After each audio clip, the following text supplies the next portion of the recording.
ఓం శ్రీ గురుభ్యో నమ. ఓం శ్రీ మాత్రే నమ. మార్చి 25వ తారీఖు నుంచి శుక్రుడు మేషరాశిలో నెల రోజుల పాటు ఉంటాడు. 25వ తారీఖు నుంచి శుక్రగ్రహము అశ్విని నక్షత్రంలో ప్రారంభమవుతుంది. ప్రధానంగా శుక్రుడు సుఖాన్ని, భోగాన్ని, సౌఖ్యాన్ని, కళత్రాన్ని ఇచ్చే గ్రహం ఏంటంటే శుక్రుడు సప్తమ భావకారకుడు కూడా అంటాడు. సప్తమ భావకారకుడైన శుక్రుడు నెల రోజుల పాటు మేషరాశిలో సంచారం చేస్తే ద్వాదశ భావాలకు ఏ విధంగా ఉండబోతుంది? ప్రధానంగా వాళ్ళ జన్మరాశి నుంచి 1, 2, 4, 5, 8, 9, 11 స్థానాల్లో సుఫలితాన్ని ఇస్తాడు. అంటే వాళ్ళ జన్మంలో బాగుంటాడు, అలా సెకండ్లో బాగుంటారు, 2లో బాగుంటారు, అలానే చతుర్థంలో ఉన్నా, పంచమంలో ఉన్నా, అలానే అష్టమంలో, నవమంలో, అలానే లాభంలో ఉన్నా కూడా చాలా అనుకూలంగా ఉంటారు. అంటే వాళ్ళ జన్మరాశి నుంచి 1, 2, 4, 5, 8, 9, 11 స్థానాల్లో ఉంటే సుఫలితాన్ని ఇచ్చే అవకాశం ఖచ్చితంగా ఉంటుంది. వివిధ రాశుల వాళ్ళకి ఏ విధంగా ఉందో ఒక్కసారి తెలుసుకుందాం. వృశ్చిక రాశి వారికి శుక్రగ్రహం యొక్క మార్పు అంటే వృశ్చిక రాశి వాళ్ళకి ఎలా ఉంటుందంటే, ఇక్కడ వ్యయాధిపతి, సప్తమాధిపతి అయిన శుక్రుడు షష్టమ స్థానంలో ఉంటాడు, 6వ స్థానంలో ఉంటాడు. 6వ స్థానంలో ఉంటే ఎలా ఉంటుందంటే, భార్యాభర్తల మధ్యలో విభేదాలు, ఉన్నట్టుండి మంచిగా ఉండి మళ్ళీ శత్రువులుగా మారిపోవటం, శత్రువులు బాగా పెరగటం, శత్రువృద్ధి, అందరితోటి విరోధ భావాలు కలిగి ఒక భీతి, భయం వచ్చే అవకాశాలు ఎక్కువ ఉంటాయి. ఆస్తి పంపక విషయంలో కూడా వాద ప్రతివాదనలు చేయాల్సిన అవసరం ఉంటుంది. అంటే ఏదైతే ఆస్తులు ఉంటాయో ఆ విషయంలో కూడా వాద ప్రతివాదనలు, భార్యాబిడ్డల మూలకంగా కూడా వ్యయ ప్రయాసాలు కలిగే అవకాశాలు ఎక్కువ ఉంటాయి. అంటే భార్యా పిల్లలతోటి కూడా కొన్ని ఇబ్బందులు రాకుండా చూసుకోవాలి. తలచిన ప్రతి కార్యక్రమం కూడా నెరవేరదు.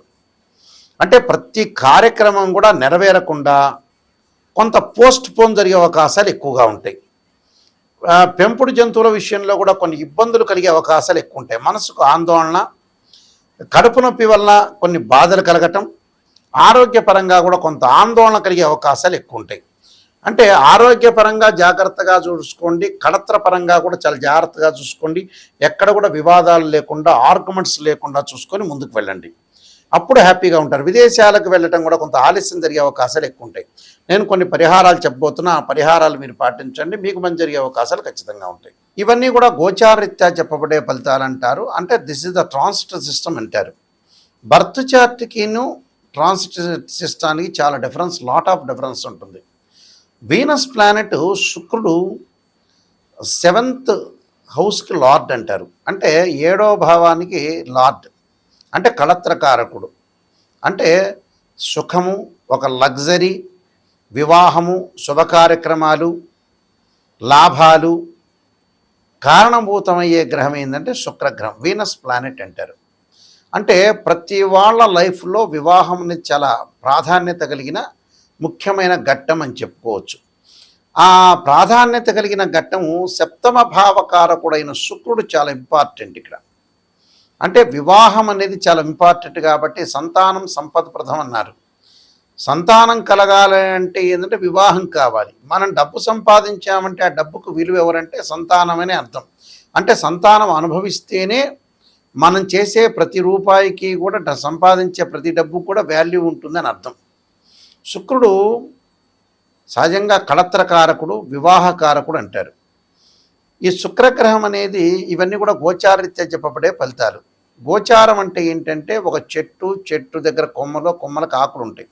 రైన్ సీజన్లో వస్తుంది, వింటర్ సీజన్లో అలానే ఉంటుంది, సమ్మర్ సీజన్లో కిందకి రాలిపోతాయి. ఆ రాలిపోయేదే గోచారం. అంటే ఆస్ట్రానమీ ప్రకారంగా గ్రహాలు అనేవి శుక్రుడు ఒక రాశి నుంచి మరో రాశికి మారటానికి 30 రోజుల కాలం పడుతూ ఉంటుంది. ఈ 30 రోజుల కాలంలో శుక్రుడు ఎలాంటి ఫలితాన్ని ఇస్తాడు, ఆ 30 రోజుల్లో మనకి ఏ విధంగా ఉండబోతున్నారు అంటే, శుక్రుడు ఏంటంటే లగ్జరీ, వాహనాలకి, కాస్మెటిక్స్కి, అలానే సహజంగా మూవీస్కి కళత్రకారకుడు. సినిమా హీరోలు కావాలన్నా, అలానే సినిమా ప్రపంచంలోకి ముందుకు వెళ్ళాలన్నా, టీవీ ఛానల్స్ కానీ, యూట్యూబ్ ఛానల్స్ కానీ, అలానే లగ్జరీగా ఉండాలన్నా, అనుభవించాలన్నా అన్ని రకాలుగా కారణభూతుడు ఎవరంటే శుక్రగ్రహం. శుక్రుడు అనేవాడు అనుకూలంగా ఉండాలంటారు. సహజంగా జన్మలగ్నం నుంచి 6, 8, 12 స్థానాల్లో శుక్రుడు ఉండకూడదు. శుక్రుడు పాపగ్రహ నక్షత్రాలను అశ్విని, మఖ, మూల, ఆరుద్ర, స్వాతి, శతభిషము, అలానే మృగశిర, చిత్త, ధనిష్ట నక్షత్రంలో, అలానే పుష్యమి, అనురాధ, ఉత్తరాభాద్ర నక్షత్రంలో కూడా శుక్రగ్రహం అనేది ఉండకూడదు. శుక్రుడు రాహుతో కానీ, కేతుతో కానీ, శనితో కానీ, కుజుడితో కానీ కంజంక్షన్ కాకూడదు.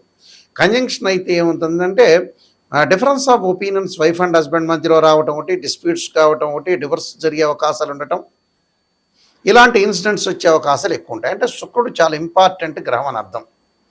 శుక్రగ్రహం అనేది ఇలా ఉండటం వల్ల ఏ విధంగా జరగబోతుంది అనేది మనం చాలా జాగ్రత్తగా చూసుకోవాలి, గోచారరీత్యా చూసుకోవాలి. అలానే లగ్నం నుంచి, అసెండెంట్ నుంచి కూడా శుక్రుడు ఎక్కడెక్కడ ఉన్నాడు అనేది కూడా మనం చూసుకొని ముందుకెళ్తే మనకి మంచిగా చెడ్డ లేదా దానికి ఎలాంటి పరిహారాలు చేసుకోవాలో చూసుకోవాలి. శుక్రుడు అంటే వివాహకారకుడు కాబట్టి వివాహం కాని కన్యలు ఎప్పుడూ కూడా స్త్రీలు వరపాస్పదాస రుద్రాభిషేకం, అఘోర గౌరీపాస్పదాస రుద్రాభిషేకం చేసుకోవడం చాలా మంచిది. సౌభాగ్యం పరంగా కూడా అష్టమ స్థానంలో శుక్రుడు ఉంటే సౌభాగ్య విద్వేశ్వరి పాస్పదాస రుద్రాభిషేకం, భృగు పాస్పదాస రుద్రాభిషేకాలు అమ్మవారి యొక్క అర్చనలు చాలా ఇంపార్టెంట్.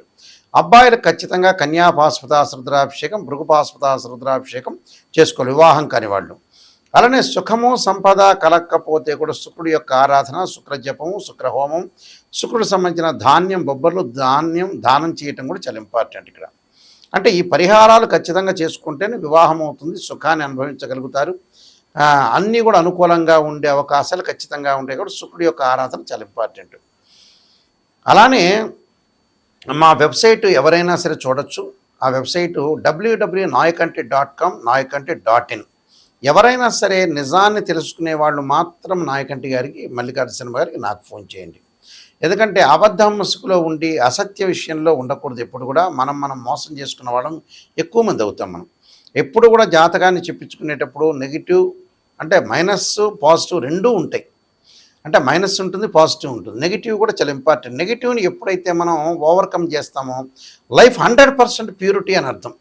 అంటే మనం అసత్యాన్ని మనం ముందుకు తీసుకునేవాడు, సత్యంలోనే లైఫ్ అనేది ముందుకు తీసుకునేళ్ళ మనం మోసం చేసుకోకూడదు అని అర్థం.